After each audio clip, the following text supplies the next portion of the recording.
ദൈവസഭയെ ഏറ്റവും കൂടുതൽ മുടിച്ച, ഏറ്റവും കൂടുതൽ ഉപദ്രവിച്ച, അപ്പോസ്തലന്മാരെ പീഡിപ്പിച്ച, ദൈവസഭയ്ക്കെതിരെ പ്രവർത്തിച്ച മനുഷ്യനായിരുന്നു ശൗൽ. ശൗൽ എന്ന് പറയുന്ന മനുഷ്യൻ അപ്പോസ്തലനായി മാറാനും ഈടുറ്റ കരുത്തുള്ള 14 ലേഖനങ്ങൾ ദൈവസഭയ്ക്ക് നൽകുവാനും ഒക്കെ താൻ ദൈവത്താൽ പ്രയോജനപ്പെട്ടതിൻ്റെ പിറകിൽ ഒരൊറ്റ വാക്യമാണ്. ഞാൻ കഴിഞ്ഞ ദിവസം ആ ഒരു വേർഡിലേക്ക് മാത്രം ഞാനൊന്ന് ശ്രദ്ധിച്ചു. ഒരൊറ്റ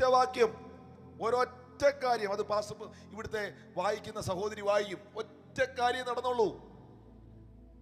ശൗൽ പൗലോസ് ആകാൻ ആദ്യം സംഭവിച്ച ഒരു കാര്യമുണ്ട്.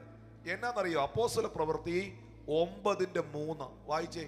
അവൻ പ്രയാണം ചെയ്ത് ദമസ്കോസിനെ സമീപിച്ചപ്പോൾ പെട്ടെന്ന് ആകാശത്തു നിന്ന് ഒരു വെളിച്ചം അവന്റെ ചുറ്റും മിന്നി. ആകാശത്തു നിന്ന് ഒരു വെളിച്ചം അവന്റെ ചുറ്റും മിന്നി. അവൻ നിലത്ത് വീണു. മതി, അത്രേ ഉള്ളൂ.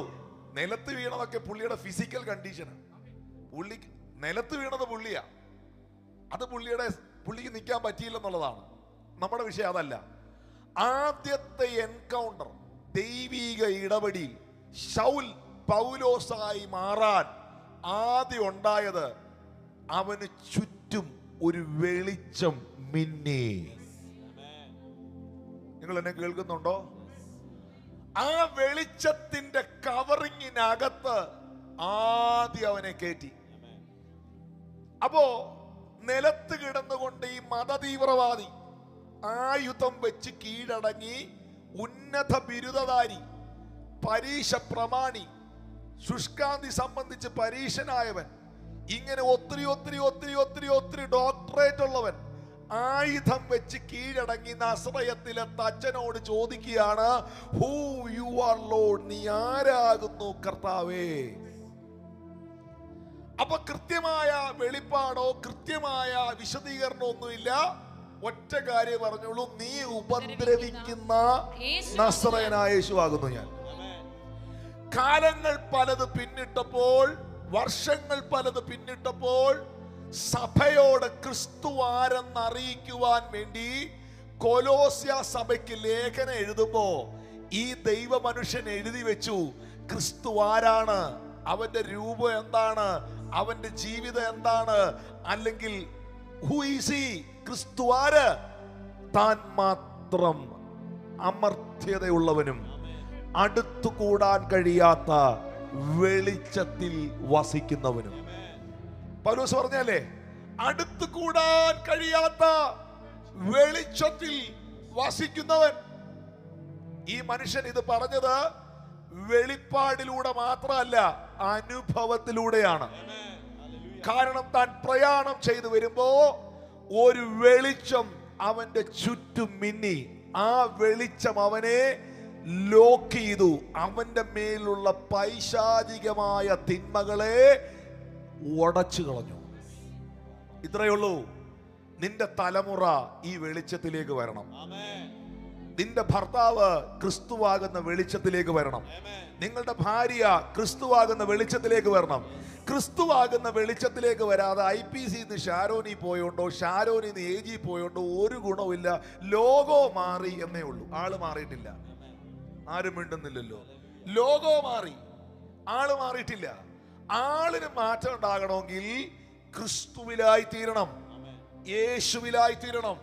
പ്രിയപ്പെട്ടവരെ, പ്രവാചകനായ യെശയ്യാവ് 10-ാം അധ്യായത്തിൽ അതിന്റെ 17-ാം വാക്യത്തിൽ പറയുന്നൊരു അതിശക്തമേറിയ ഒരു റെവലേഷൻ ഉണ്ട്. ഇസ്രായേലിന്റെ വെളിച്ചം ഒരു തീയായും അവന്റെ പരിശുദ്ധൻ ഒരു ജ്വാലയായും ഇരിക്കും. അത് കത്തി ഒരു ദിവസം കൊണ്ട് മുള്ളും പറക്കാരെയും ദഹിപ്പിച്ചു കളയും. നിങ്ങളുടെയും എന്റെയൊക്കെ ജീവിതത്തിൽ, നമ്മുടെ ദേശങ്ങളിലൊക്കെ വളർന്നു നിൽക്കുന്ന, നമുക്ക് കാണാൻ കഴിയാത്ത ഒത്തിരി മുള്ളും പറക്കാരകളും ഉണ്ട്. പ്രയോജനരഹിതമായ ഒത്തിരി മുള്ളുകളുണ്ട്, കൊള്ളുന്നുമുണ്ട്.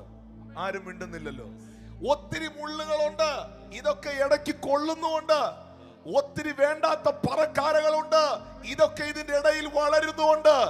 പക്ഷേ ഈ വേണ്ടാത്ത മുള്ളുകളും പറക്കാരകളും ഇല്ലാതെയാകണമെങ്കിൽ എനിക്ക് വിരോധമായി അടിക്കുന്ന എൻ്റെ സമയത്തെ നഷ്ടപ്പെടുത്തുന്ന, ഞാനിത് ഒരു ദൂതായിട്ട് പറയുകയാണ്, ഒരു പ്രവചനമായി പറയുകയാണ്, നിന്റെ സമയത്തെ വെറുതെ നഷ്ടപ്പെടുത്തുന്ന, നിന്റെ ധനത്തെ വെറുതെ നഷ്ടപ്പെടുത്തുന്ന, നിന്റെ ആരോഗ്യത്തെ നഷ്ടപ്പെടുത്തുന്ന, നിന്റെ തലമുറയുടെ ഭാവിയെ തുലച്ചു കളയുന്ന, നിനക്ക് വിരോധമായി എഴുന്നേറ്റ് നിൽക്കുന്ന, നിങ്ങളുടെ സഭയ്ക്കകത്ത് അനൈക്യതകൾ വരുത്തുന്ന, ജീവിതത്തെ തകർക്കാൻ ശ്രമിക്കുന്ന, കാലതാമസങ്ങൾ വരുത്തുന്ന, എന്നേ ആ വിടുതൽ നടക്കേണ്ടതായിരുന്നു, എന്നേ ആ പ്രാർത്ഥനയുടെ മറുപടി ലഭിക്കേണ്ടതായിരുന്നു.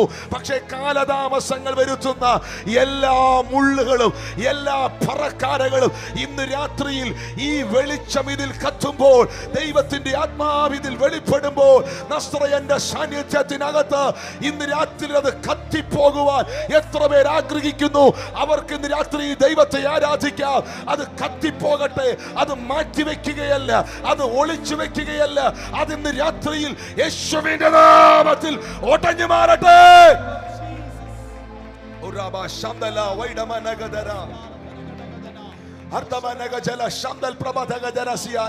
ദൈവാത്മാ പറയുന്നു, കാലതാമസങ്ങൾ വരുത്തുന്ന ചിലത് ഇന്ന് രാത്രി തകർന്നു മാറുകയാണ്. നിങ്ങൾ ആരാധിച്ചില്ലെന്ന് കരുതി ഞാൻ ഡിസ്കറേജ്ഡ് ആകത്തില്ല. ബ്രദർ, നിങ്ങൾ കൈകൊട്ടിയില്ലെന്ന് കരുതി ജിനുപാസ്റ്ററിന്റെ ശുശ്രൂഷ ഇന്നുകൊണ്ട് തീരുന്നതല്ല. ഞാൻ ഇന്ന് രാത്രിയിൽ നിങ്ങളെ ശുശ്രൂഷിക്കുന്നു. ഞാൻ ഇന്ന് രാത്രി നിങ്ങളോട് ആലോചന പറയുന്നു. ഞാൻ ഇന്ന് രാത്രിയിൽ ഈ ദേശത്തോട് ആലോചന പറയുന്നു. ഈ ദേശത്തിന്റെ മേൽ നിൽക്കുന്ന മുള്ളുകൾ, ഈ ദേശത്തിന്റെ മേൽ നിൽക്കുന്ന പറക്കാരകൾ, എന്റെ തലമുറകളുടെ മേൽ, എന്റെ കുടുംബ ഞാൻ പ്രാർത്ഥിക്കുന്നവരുടെ മേൽ നിൽക്കുന്ന എല്ലാ തിന്മകളും മാറണമെന്ന് ആഗ്രഹിക്കുന്നവർ, അതിലൊരു മാറ്റം ഉണ്ടാകണമെന്ന് ആഗ്രഹിക്കുന്നവർ, ഒരു ഉണർവ് ഉണ്ടാകണമെന്ന് ആഗ്രഹിക്കുന്നവർ, ഒരു വിടുതൽ നടക്കണം എന്ന് പ്രാർത്ഥിക്കുന്നവർ ഇന്ന് രാത്രി ദൈവത്തെ ആരാധിക്കാൻ തയ്യാറായി.